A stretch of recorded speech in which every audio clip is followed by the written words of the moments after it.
Thank you, ladies and gentlemen. Very welcome to the MENTA IVSC conference, and thanks a lot for inviting me. I have to say I'm from Brussels, but I will not speak about refugees today. I will speak only about Industry 4.0. And I think this is a very important topic to all of us. And in my organization, TEendője, which I'm responsible for, I'm running all European activities there, and we are based in Brussels. This is one of the major topics that we see for the next couple of years. And we all have to understand what we have to do here. And so I hope I can bring a bit of impetus and some food for thought, maybe from Brussels or from Germany to Hungary, and to your conference today and tomorrow.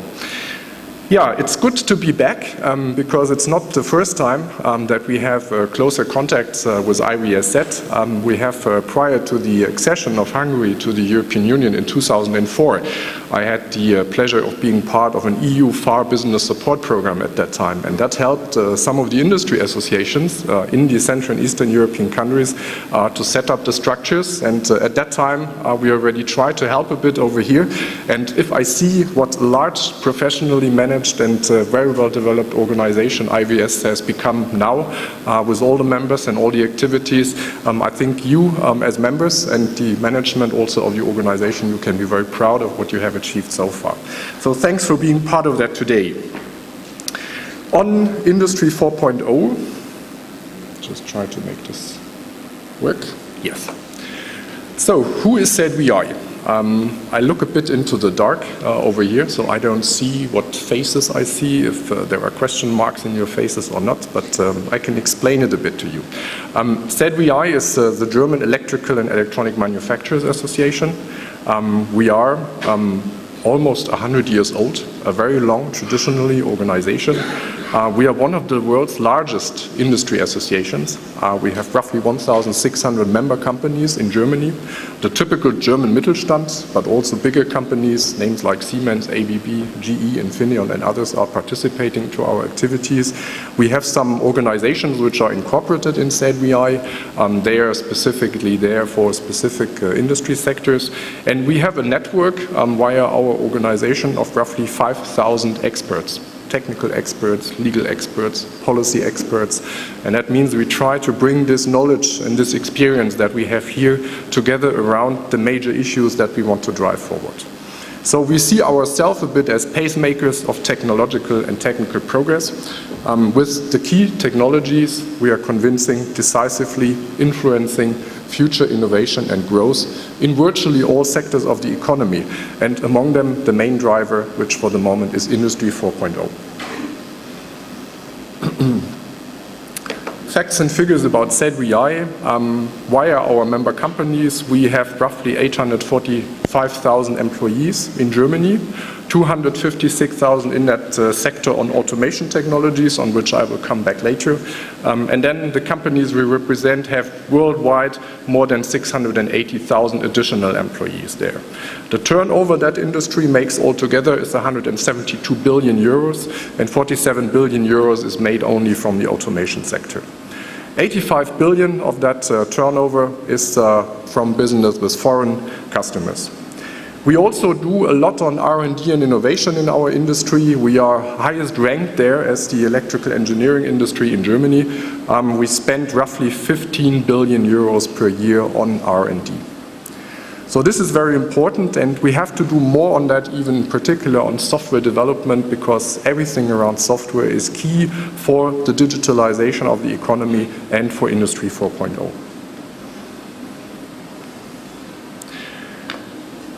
What we call Industry 4.0 is also the fourth industrial revolution, and to better understand that, I mean, there is a little bit of history, and I hope you can read it on the screen behind me.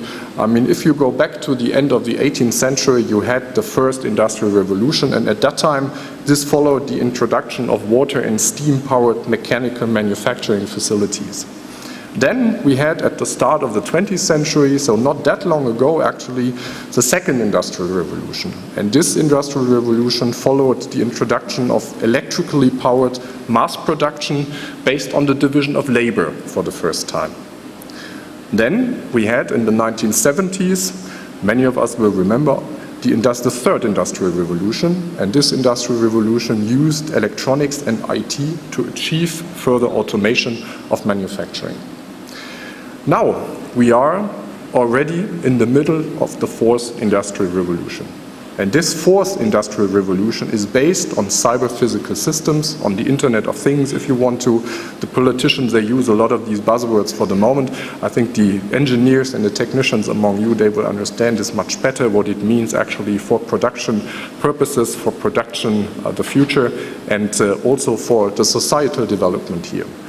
So this Industry 4.0 movement is really something that we need to drive and for which we need to have also the right framework at the national levels across the European Union, at the European level and also globally, because as a company, if you want to be successful today, you have to be globally active and you have to use all the networks and the contacts that you have here with your products, with your systems, with your solutions.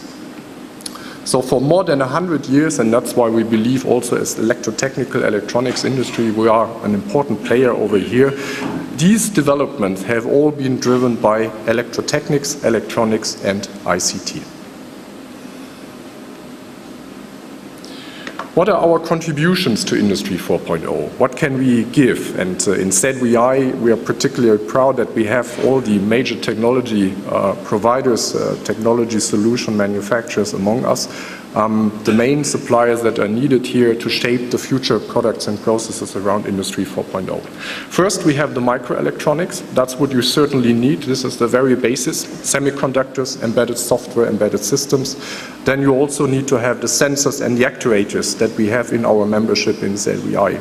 And again here on microelectronics, for instance, if you take Europe for the moment, we have lost a lot of ground here. It's a key technology that is needed for the future of Europe, but we are losing it more and more to the Asian countries, and this will not come back. So a strategically crucial industry, we need to revoke and we need to do another impetus over here at the European level.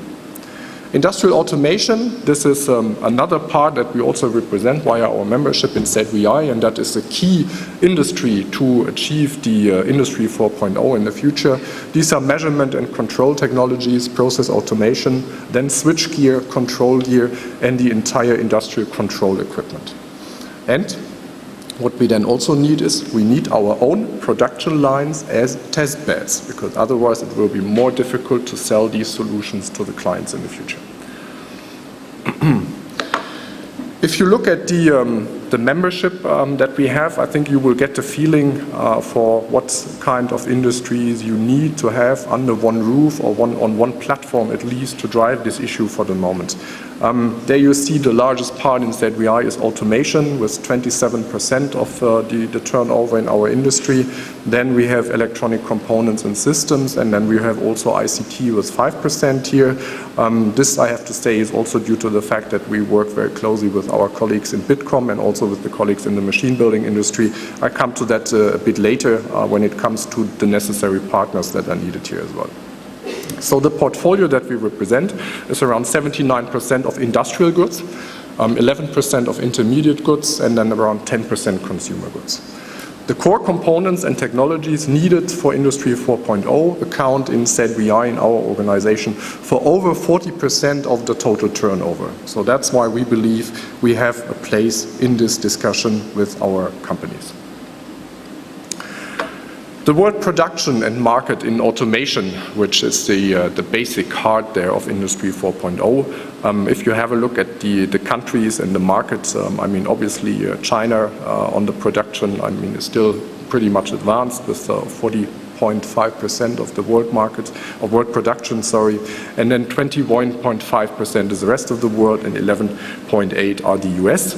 We are here in Germany with this little slice with 8.8%, and I think it would be good maybe to get some figures also from the Hungarian side, and then we can include this even in our picture over here. On the market, it's the same picture with China leading, then many other parts of the world altogether, 29%, and then we have the US with 12.4%, and Germany over here with 4.9% market shares, and the total markets of these automation technologies is roughly 424 billion euros per year. Industry 4.0 in Germany, what have we done, and how are we trying to push this forward together with the political decision makers as well? Well, as usual, if an idea comes up, it's science-based. It comes from R&D, from some people from the science community who think about some intelligent technological developments, have an idea, bring some people together, then they need some industry people to test these ideas, and then eventually some ideas will further evolve. This is what happened in Germany between 2011 and 2013, and that was an activity that was supported at that time by AKKV-knek, the science group that we have on the German side, and our German ministry, who is there for R&D and for development. Then, in a second step, the industry players got their act together. And as I said earlier, you need to have ICT, you need to have the electrotechnical and electronics industry, and you need those who make the machines in the end, because otherwise you will not have all the partners around one table. So Bitkom, ZWI, and VDMA, they formed one joint platform, Industry 4.0. And this platform was active for almost 2 years, from 2013 to 2015. And then by that time, the political decision maker, the political side in the ministries, they were so eager to take this over that now at the recent Hanover fair that we had in April this year, this new platform was launched by the two respective ministries, the Ministry for Economics and Energy and the Ministry for R&D. So both of them, they take the lead, and this is a clear political sign as well, because they believe this is very important. It's very important for Germany in that case. It's very important for German industry, which is globally active. And via the German platform, we can also try to influence, shape, whatever word you would like to use on that, the European platforms on Industry 4.0. And what's happening there, I will tell you a bit later. We have a number of major companies active in this steering committee of the platform for the moment. You see here from the three associations in that round, I mean Siemens, they are both on the VDMA and on the ZWI side, depending on what industry segment is represented. Then we have on the ZWI side ABB, we have Bosch, we have Phoenix Contact, we have Infineon, we have the Telecom, and we have IBM, HP and SAP coming from Bitkom, and then a number of companies also from the machine building side. So they are more in the steering seat, they bring together this knowledge, and they drive also the decision-making process together with the ministries.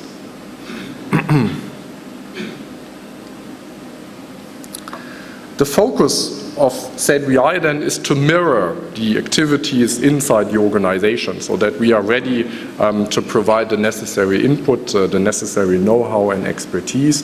And this is first of all interoperability between the shop floor and the office floor.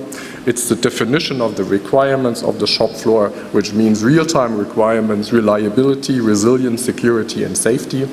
Then there are the reference architectures and standards. We have developed this so-called RAMI, R-A-A-M-I, which is a reference architecture for Industry 4.0. It can be used, it can be employed, it can be copied. It's a very good model.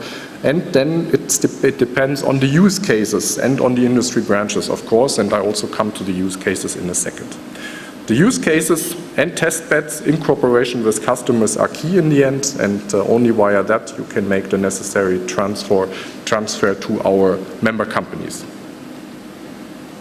On the use cases, we move here from the problem description to the problem solution, and if you see the more traditional way, this was the problem or a challenge. I mean, we never liked the word problem, they're all challenges today.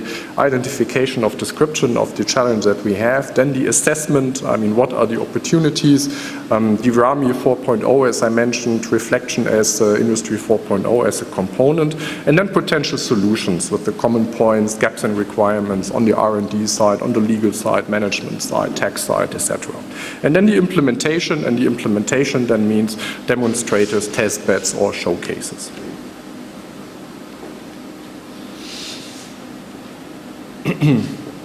The use cases that are currently under consideration in ZVI are 7. The first one is plug and produce for automation systems. The second one, smart data or big data as we call it, and we have a use case with the process industry, with the chemical industry over here. So this is already happening for the moment. The third and the fourth one are self-optimization of a loosely linked production line and mechatronic systems engineering. And this is what we do together with the hybrid industries, as they are called, which is from the food and beverage side in that case. So with that industry, we have another use case. And then remote assistance, process optimization in the factory, and integrated engineering and I-40 production technologies. This is what we call the so-called discrete industry, and the discrete industry in that regard are automotive and electronics. We have set up a specific automotive platform inside our organization to manage all these activities there, and for the moment you have the IAA, the German car makers automotive salon in Frankfurt, and maybe some of you have a chance to go there. There already you will see also what it is meant by this very strong cooperation between electrotechnicals and electrical engineering and the automotive industry. What we also need to do is the transfer of that knowledge, which is a more technical knowledge that we have at the beginning, to the public. So we need to make people understand what Industry 4.0 will mean also for the society, for the future development of our country, of Europe, of the world. And we do a number of publications here which are based on the ideas that we have developed. And all this information is, if you want to read it, we have it all in English, it's all on the ZVI website. Please go there, have a look. You find a lot of material, and everything that's new automatically goes to the ZVI website as well. Now, I come to the political decision making or the political landscape, and well, our experience over the last month has been that all the politicians like to use words like digital economy, digitalization of the economy, digital agenda, Industry 4.0, smart industry. However, many of them still need to get some further ideas what is needed actually from the political side, because it's an industry development first of all, and it does not mean that you need to have a lot of political intervention on that, because you create the markets on the business side, but what you need to do is at the political level you need to make sure that the framework conditions, the legal framework conditions, the technical framework conditions on the R&D side, that this is rightly shaped. And here what's happening across Europe is that normally you had, similar to what I explained earlier from Germany, that you had national platforms, or you have national platforms who have generated a national program initiatives there. We are aware of others like in France, Industrie du Futur it's called over there. There is one in the UK, for instance. There is one in Austria over here. They also called it Industry 4.0 across the border. There is another one in the Netherlands. It's called Smart Industry. And many more of these platforms are evolving. And we believe this is also something that would be very beneficial for Hungary, that you have a platform set up here in Hungary where you meet ICT, electrotechnical, electrical engineering industries, machine building, maybe some other players, together with science and together with political decision makers, to try to see what can you get out of this for Hungary, what you can do out of this for your country. And obviously I would hope and recommend that also IVSZ has a strong place in that platform if you create that at the Hungarian level. But that alone will not do, because Europe is moving and many things have already happened over that. So you need to bring this platform also into a European context. And at the European context, there are two things currently happening. First, you have, if you look at the European Commission, it's always a bit difficult with the vice presidents, commissioners, and so on. Sometimes more difficult to explain, but you have clear responsibilities there. And two people in the European Commission at the highest level, they have taken the lead on that. The first one is Vice President of the Commission, Mr. Ansip.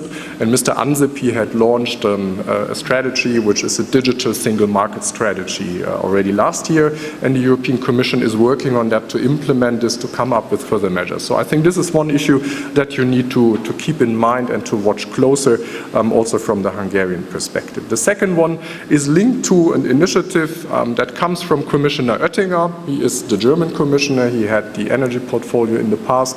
Now he is responsible for digital economy and society.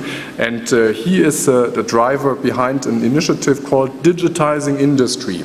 And this digitizing industry is basically what we had in mind also from the German side on Industry 4.0, no wonder. But he tries to make sure that all the good best practice, the good elements that are there from across Europe, that they are brought together. So he had organized 2 roundtables already on that, one back in June, another one is happening this Friday, where he tries to bring the relevant players around one table, and out of that he will develop some plan for platform to work to make sure that at the European level we get the right framework conditions we need as an industry for the development and for the deployment of Industry 4.0. Why this chart now? It shows you a bit the complexity that you have here. Because you have many associations who are active around the issue of Industry 4.0 and digitalization. So if I start there just in the middle, this comes from a German perspective. As ZVI, we are a member in the BDI, which is the German Industry Association. Business Europe is then the association of the European industry and employers. Then we have on the left-hand side Orgelim. Orgelim is the European umbrella organization for electrotechnical, mechanical engineering and for metalworking. The VDMA colleagues from the machine building industry. And then you have another player to whom you as IVSZ are very close because you are a member already, a very long member. This is Digital Europe. And in Digital Europe, a lot of this knowledge that is needed for the European activities is being brought together. So I think it's also important that you, from the Hungarian side, that you actively shape the decision-making and the positioning on Industry 4.0 aspects inside Digital Europe. The others are just some ideas you have from the French side, the Dutch side, the Austrian side. Up there you have the Scandinavians with Technikföretagen, and DI, the Confederation of Danish Industry, and ANJE, which is the partner organization with whom we work, from Italy.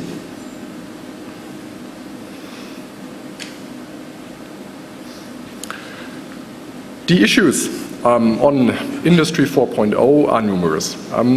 I would say the main issue that we have for the moment is everything around data. It's the definition of data. Who owns that data? What can you do with that data? Who has the right to do something with that data? What is the level of data protection on that? From your industry side, you need to have a code of conduct on what you do with that data in the end. Liability issues which are related to that. You have a long discussion for the moment around autonomous driving, for instance. I mean, if there are a lot of, I would say, even moral and ethical problems attached to that need to be solved. I mean, if there is a car automatically driven one day as a solution in the end, and the decision needs to be made, I mean, in an accident situation to do this or that, I mean, how is the machine be able to do that? Who takes the responsibility on that in the end? Is it the car maker in the end? Is it the one who produced the software for it? So there are a lot of issues that need to be addressed in the context of Industry 4.0. None of them are very easy. For none of them you have easy answers. You really need to work on that, and that's also one of the messages that we constantly give to the politicians, that we say, look, we have the issues, we have some possibilities, some opportunities, some ideas over here, but we do not have all the answers yet for the moment. And that's new also to the politicians, because you want to move on an issue, but if you don't have the answer yet, you need to create a platform, and on that platform you are able to, let's say, produce the answers at a certain point in time. You have standardization issues around the technical side, that's very important. You have the R&D issues, you have everything related to skills and education. I mean, imagine the changes that you have in a factory of the future. If everything is being automized over there, I mean, what does it mean in terms of the skills needed? What does it mean in terms of the employment that you need? What kind of portfolio do you need in that company? It's a lot of questions that have to be addressed and that have to be solved, and there we are still, I believe, at the starting point for the moment. So that's why I show you how we work on these issues in one of our organizations, and this is Orgelim. And in Orgelim we have created, I would call it a cluster, not a working group. Because in that cluster, you always need to have new knowledge. If you have a working group, you have something very stable. I mean, the traditional thing, people meet and discuss issues.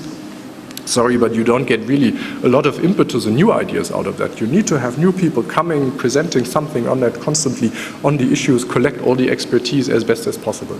And I think this is also needed. So in terms of working also at the association level, I mean, you need to have very flexible structures on dealing with the issues that are coming up here under Industry 4.0 and under digitalization. That's, for instance, how we work on that, on the CLVI side. I mean, we work on Orgelim to make sure that we get the right expertise in the different groups over here. Then we also work via the BDI in Business Europe, who take the more horizontal issues. We have set up a platform at the Brussels level, which I'm running as well. So it's just an exchange platform where we bring together experts from our industry with people from the political side around one particular topic. And then there will be presentations and there will be a discussion, nothing long, 1-2 hours, and then people leave again into their day. If you do it as a breakfast meeting, it's quite a usual concept that we use there. And people can take a lot of ideas, and that way you can also drive forward a policy issue. And then we have the sectoral activities with Digital Europe, with other organizations. Targets here is the European Commission in our case, in most of the cases. It's the members of the European Parliament obviously as well. And it's also the coordination then of activities and best practice coming from the national side, because all these platforms and activities are moving on the same time and you need to bring that knowledge always together. So, to come to a conclusion, if you want to follow a bit more regular on what we do on the CLVI side and see if that can be useful also for you here in Hungary, we have an online newsletter every 2 months normally. The next one comes out now in October. It goes to roughly 6,500 people, and it's on these dossiers. So if you want to have an overview also about the political development at the European level, at the national level, then you can just by a click just subscribe to that. It doesn't cost anything, and you get this information, and you get it directly from us. And to close in the end, on my last chart, 2 messages I think I want to leave. The first one is Industry 4.0 is, as we say in German, ein Tempo-Thema. It means you have to be fast, because otherwise others will be faster than you. And then they take the market, they take the share. So you have to work hard on that to be on first place. And the second thing is, and this is related to the political activities, as I said earlier, try to make sure you set up a good platform here in Hungary. We are ready to help in that cooperation also between CLVI and IVSZ, and make sure that this information, this knowledge then also is being put forward at the European level, so that there is also better understanding at the European level on the needs that you have here, the particular strengths that you can bring also into these activities from Hungary. And with that, and also a reference to my colleague Bernhard Diekner, who is even more knowledgeable than I am on that, on all these innovation issues, and who works in Frankfurt and not in Brussels, and who is also happy to talk to any of you. I would like to thank you for your attention and wish you a nice evening. Thank you.